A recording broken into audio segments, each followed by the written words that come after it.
because of Ohana Night that I've been able to create as a Hope Specialist and creating Ohana Night in the chapel, you know, we have airmen Hope Specialists that are always there to set up, tear down, clean up. For any volunteer events that we have, they're always all hands on deck.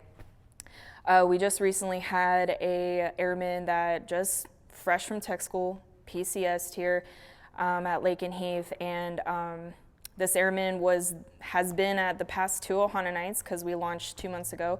So this airman has been at both Ohana Nights, and she has been there from setup to tear down every time. And so this last one that we had, we're tearing down, we're cleaning up, we're doing dishes, we're just kind of hanging out, and she came up to me and she was like, wow, like what another good Ohana Night. This was a really successful night, another one. And I thanked her because I was like, keep in mind, she's new, right? So she's just hitting the ground running. She's already so embedded. She's wanting to be impactful and give back. So I thanked her. I said, you know, thank you so much for coming and hanging out, setting up, tearing down. I really appreciate your time. And she said, anything to get me out of my room.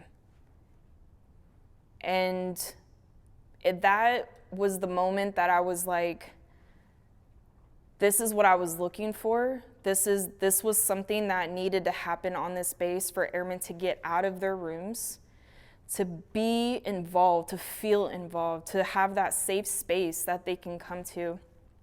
So for her to say anything to get me out of my room, that was a big eye-opener in my eyes that it's real. It's real. Airmen are out there struggling. Airmen are out there trying to find ways, trying to find groups, just anything to kind of bring themselves out of the dorms. You know, it can be very, if you think about it, airmen endure, especially at an overseas assignment, we encounter a ton of adaptability. We're talking all the way from learning how to be an airman, learning our job, being in the military at an overseas assignment. It's a very active base, very, very active base. So we have to overcome all of these adaptabilities.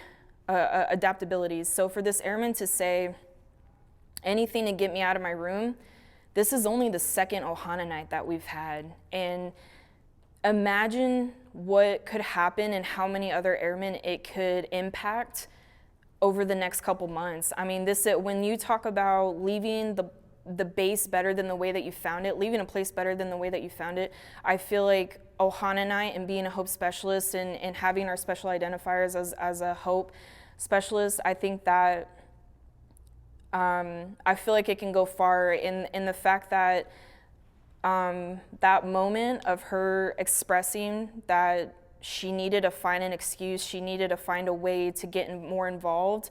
I really, truly feel like we have something here. I really, truly feel like it has been impactful in airmen's lives in so many different ways that I don't think our NCOs or senior NCOs can really pick up on or really understand unless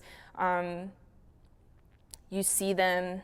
And yeah, I would say that was probably the most impactful to me because such a vulnerable statement, you know, such a vulnerable statement to say to get anything to get me out of my room.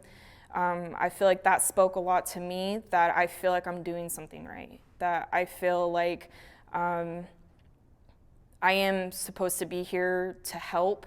And if that means free food over at the chapel, then let it be that.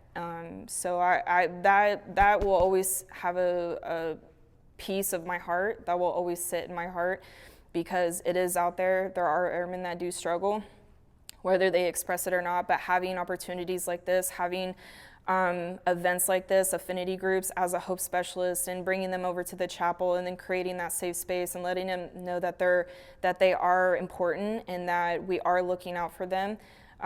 Creating those avenues, creating those opportunities for the airmen to come and hang out and just decompress from a long days of work. I feel like we really have something here.